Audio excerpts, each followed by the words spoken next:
सबसे पहले आपको बताएं कि कैपेसिटी पेमेंट का जिन काबू से बाहर हो चुका।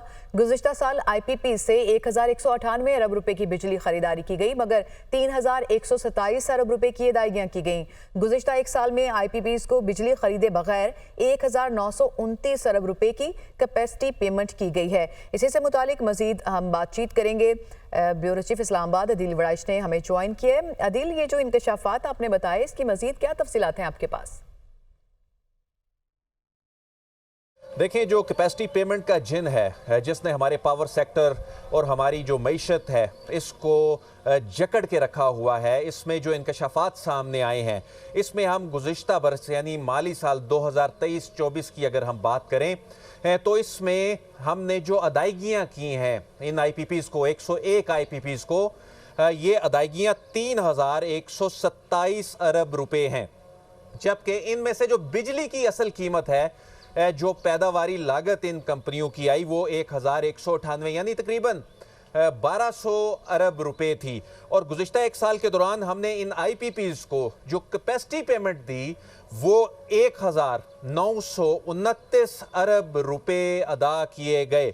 यानी जो कुल अदायगियों में 38% पैदावारी लागत जो एक्चुअल कॉस्ट थी बिजली की जनरेशन की, और 62% सिर्फ कैपेसिटी पेमेंट में बगैर बिजली खरीदे इन कंपनियों को अदा कर दिए गए, जो कि सार्फिन के बिलों में इनका इम्पैक्ट आया। अल्टीमेटली ये रकम आम सार्फिन ने अदा की।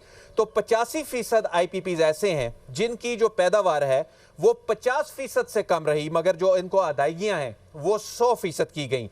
और जो 0% प्लांट फैक्टर वाले जो पावर प्लांट्स हैं जिन्होंने बिजली भी पैदा नहीं की, तो उनको एक साल में 46 अरब 40 करोड़ रुपए अदा कर दिए गए। और 0% जो प्लांट फैक्टर वाले प्लांट्स हैं, इनमें हबको है, इनमें कैपको है, इनमें एचसीपीसी है। जबकि एक ऐसा पावर प्लांट है जिसने फर्नेस ऑयल से चलने वाला ये प्लांट है जिसने सिर्फ 4% जिसका प्लांट फैक्टर था, और उसकी जो कैपेसिटी उसने जो पैदा की, जो बिजली जो पैदा कर सका, वो 4% पैदा कर सका, और उसको जो अदायगी की वो 7 अरब रुपए कर दी गई। यूं इसकी जो कॉस्ट निकालें सिर्फ इस पावर प्लांट की, तो ये 745 रुपए फी यूनिट इस प्लांट ने बिजली पैदा की, जो कि अल्टीमेटली जो कि पावर की जो बास्केट है उस पर जब इम्पैक्ट आया, और जो बिजली महंगी होने की वजूहात हैं उनमें से जो सबसे बड़ी वजह है वो ये है कि हम बिजली खरीद नहीं भी रहे तब भी हम उसकी कॉस्ट पे कर रहे हैं।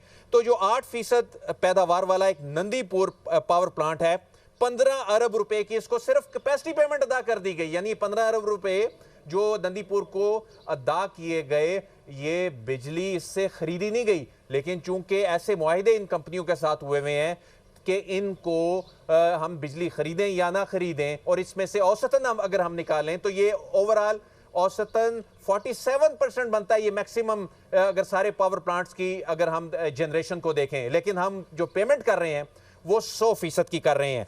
तो अपनी जो कैपेसिटी का जो 25% से कम बिजली पैदा करने वाले जो प्लांट्स हैं, उनको 568 अरब रुपए कैपेसिटी पेमेंट की मद में एक साल में अदा किए गए। और जो 25 से 83% तक, बहुत कम ऐसे पावर प्लांट हैं जो 83% को टच करते हैं, इसमें औसतन कोई 50% के अराउंड को 60% से ज्यादातर कम है। तो जो 25% से लेकर 83% तक बिजली पैदा करने वाले प्लांट्स हैं, इनको 1314 अरब रुपए अदा कर दिए गए सिर्फ कैपेसिटी पेमेंट की मद में। और 3 पावर प्लांट्स ऐसे हैं जो कि महंगी तरीन बिजली पैदा कर रहे हैं, जो इंपोर्टेड कोयले से चलने वाले पावर प्लांट्स हैं, और ये पावर प्लांट्स अभी 60 रुपए फी यूनिट बिजली पैदा कर रहे हैं। लेकिन इस बात का खदशा है कि अगले चंद महीनों में ये कॉस्ट 100 रुपए फी यूनिट से ज्यादा बढ़ सकती है। और इन्हीं में से एक प्लांट ऐसा भी है जो कोयले से चल रहा है, जिसकी अगर हम ये कैपेसिटी पेमेंट की अदायगियों के बाद अगर हम इसकी कॉस्ट निकालें तो अल्टीमेटली वो 350 रुपए फी यूनिट तक जा पहुंचती है। सही अदील, ये जो इदादोशुमार आप बता रहे हैं ये बड़े परेशान कुन भी हैं और हैरान कुन भी हैं। तो सवाल जो जहन में आता है कि जब ये एग्रीमेंट्स किए गए तो क्या असेसमेंट नहीं की गई कि क्या इसका इम्पैक्ट होगा पाकिस्तान की इकोनॉमी के ऊपर और फिर आम आदमी के ऊपर? देखें, जब ये प्लांट्स लगाए जा रहे थे तो उस वक्त अगले 10 साल का एस्टिमेट लगाया जा रहा था कि हमारी जो तलब होगी बिजली की, इंडस्ट्री लग चुकी होगी, सी पैक जो है वो फाल हो चुका होगा, स्पेशल इकोनॉमिक जोन लग चुके होंगे, दीगर इंडस्ट्री जो है, दीगर जोन जो है वो बन चुके होंगे। यहाँ पर देखा गया कि जो हमारे मनसूबा साज थे उन्होंने यहाँ ना सिर्फ प्लानिंग पुअर की बल्कि इसकी जो एग्जीक्यूशन है वहां पर भी मार खाई। और इसको वो जो इंडस्ट्री लगनी थी, जो इस वक्त हैरान कुन बात यह है कि यानी इस वक्त हमारा 90% तक का जो कंज्यूमर है वो डोमेस्टिक हमारा कंज्यूमर है और इंडस्ट्री को सिर्फ 1% उसकी यूटिलाइजेशन है। जब मुल्क भर में इतनी बिजली पैदा करने की कैपेसिटी के बावजूद इंडस्ट्री को सिर्फ 1% बिजली जा रही हो, और उसकी रीजन है अगर इंडस्ट्री लग भी जाती तो हमने जो डिस्ट्रीब्यूशन जो सिस्टम है उसको अपग्रेड नहीं किया। हमारा जो डिस्ट्रीब्यूशन सिस्टम है वो 24,000 मेगावाट से ज्यादा उठा ही नहीं सकता बिजली। तो ऐसी सूरत में अगर इंडस्ट्री आ भी जाती, स्पेशल इकोनॉमिक जोन बन भी जाते, तो इस वक्त का जो मौजूदा इंफ्रास्ट्रक्चर है वो तो हमारी जो पैदावारी सलाहियत जो 44,000 मेगावाट से जायद का है उसको संभाल नहीं सकता। तो बुनियादी तौर पर जो प्लानिंग करते वक्त और उस प्लानिंग की एग्जीक्यूशन करते वक्त जो है ये हमारे जो मनसूबा साज जो पावर डिवीजन से रिलेटेड थे, हमारे जो हुकूमत में बैठी हुई जो शख्सियात थी उस वक्त, उसके बाद आने वाली हुकूमतें जो थी गुज़िश्ता 10 सालों में, और अब भी इवन तो जो पावर सेक्टर में जो डिस्ट्रीब्यूशन का जो नेटवर्क है, इसके अलावा जो लॉसेज हैं, जो बिजली चोरी है, ये तमाम चीज़ें मिलने के बाद अगर इसको टोटलिटी में देखें तो ये जो डिज़ास्टर है ये बहुत से फैक्टर्स पर मुश्तमिल है। सही, तो ये मंसूबा साजी का भी एक फेलियर है। आदिल वड़ाइच, आपका बहुत शुक्रिया, आपने इससे मुतालिक तफसीलात से हमें आगाह किया।